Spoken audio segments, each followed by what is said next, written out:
Hi, I'm Brenda Sanders Passmore, and you're watching Health Bites. Today I have with me Story Sheidow. She's a chartered herbalist, and we're going to talk about her top 4 herbs that she recommends for health and wellness. Hi, Story. Welcome to the show. Hi, thanks. Thank you so much. So, what do you think, which herbs do you think that are of really great benefit for us that we should be using in our day-to-day? Well, I tried really hard to make sure that I chose herbs that were really accessible for people, really easy to find, easy to use, and not intimidating. The first herb that came to mind was ginger root. Ginger root's great. You can find it in the grocery store fresh. You can also buy it dried, and it's super useful. It's great for your immune system, your digestion. A lot of people use it for nausea, and it's also in Gravol, so it is a very recognized active ingredient. And like I said, nausea. A lot of pregnant women use it because it's safe. It's safe for kids as well, so it's not something you need to be concerned about like dosage wise or anything like that. Sure. And actually, this year here at our house, we decided to grow our own ginger. So I brought this. Actually, this is ginger that we are growing from ginger we bought at the grocery store. It's best to use organic if you have access to it, and if you don't, you can use it conventionally. You just need to soak it. But these two are ginger, and this is actually turmeric. Oh wow! Good for you. So what's the next one? The next one is elderberry. Elderberries are actually native to PEI and most of North America, I believe. Okay. There's 2 different species. There's one that is the medicinal species and one that is not. The difference is just the color of the berry. The red elderberries aren't the ones that you would use. You would be using the like dark blue or purple colored berries. Okay. Where do you get those? You can find them. I actually do have an elderberry plant. I could have brought a piece of it in, but you can find them if you do a little bit of searching online. You could they're quite easy to recognize. The leaves are quite distinct. But you can also just buy them dried elderberries. That's what I usually do. I'll just buy health food stores and things like that. I just get like usually a pound of them, and because they're dried, they keep forever, and they're very multi-purpose that way. So what can we do with them?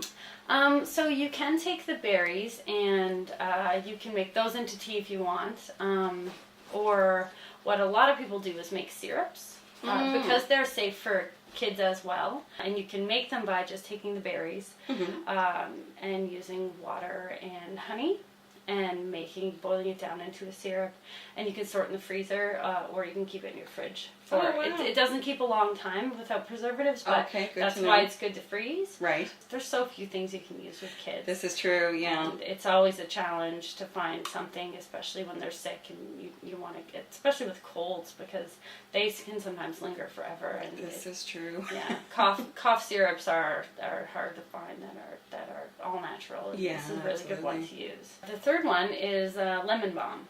Oh yes, I love lemon balm. Yeah, I feel like lemon balm is a little bit underutilized as well. I think a lot of people know about like lemongrass and citronella and some of the other like lemon type herbs, but lemon balm is maybe a little bit less so. It's actually a member of the mint family.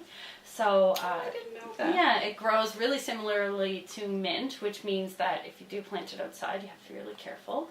And lemon balm is great for the same sorts of things that mint is good for. It's good for digestion, and it's also good for sleep and anxiety and stress. But as well, it's also good for cold sores and herpes, which is right. I didn't know that. Yeah, it has the antiviral type properties as well. Wow. So it's especially good for those specific viruses. It's also delicious. So I really like to use it in salads. It's really nice in a fruit salad. Put it in with a fruit salad, and it gives it's really fresh. It's kind of got a mintiness to it, but it has that sort of lemon flavor as well that makes it really interesting. And you can also use it with chicken and fish and those sorts of things, or as a tea if you want to just. I've only make had it it in tea, like yeah. in a mixed blend kind of digestive tea. Yeah, I think exactly, is yeah. what I had it in. Yeah. And it was quite lovely. Yeah. So the fourth one is aloe vera. Oh. And I was only going to pick 3, and then I thought, well, aloe vera is a little bit different because you can eat it, but I don't usually. It's more something that I use topically, and it's not something that people really think about when they think about herbs. They don't think about aloe vera, Right? But it is really medicinal, and there's been a ton of studies on its medicinal properties. So I did bring an aloe vera plant with me. Well, I have one here. The nice thing about growing it is because it propagates itself so well that, I mean, you can, once you have one, you can just give them away as gifts or whatever. You'll always have lots of aloe vera on hand once it kind of establishes itself. Sure. It's in a lot of natural hair shampoos. Yeah, I know that. it is. Yeah. And there were actually studies done on the effects of using it for radiation, after radiation treatment, to repair skin cells there as well. And most people use it after they get a sunburn. And that's kind of, burns and sunburns is kind of like what people normally think of with it, but it does have an expansive uses besides that. It's so easy to use because you can just break off the piece and, you can apply it anywhere. But it is something that is so easy to have around the house. And even if you don't want to have a plant, if you have a friend with a plant, you can just get a piece and just break off a piece and put it in your fridge. Because you don't take much. It doesn't take much. No, yeah, and it does last quite a long time. And in the fridge, it'll keep for a really long time. Oh, good. Yeah. Great to know. Yeah. So Story owns her own brand. She has an Etsy shop, and it's Towns Herbals. And where can people find your products? So I have a website, townsherbals.com, and there is a link there to my Etsy shop, and there's a description of what I do there. I do some skin and body care products. I also do tinctures and teas and salves and different medicinal preparations of herbs, as well as some botanical jewelry and art as well. Wonderful. Well, thank you so much for your time, Story. We learned a lot. Thanks. Thanks very much. You're watching Health Bites. Thanks for watching.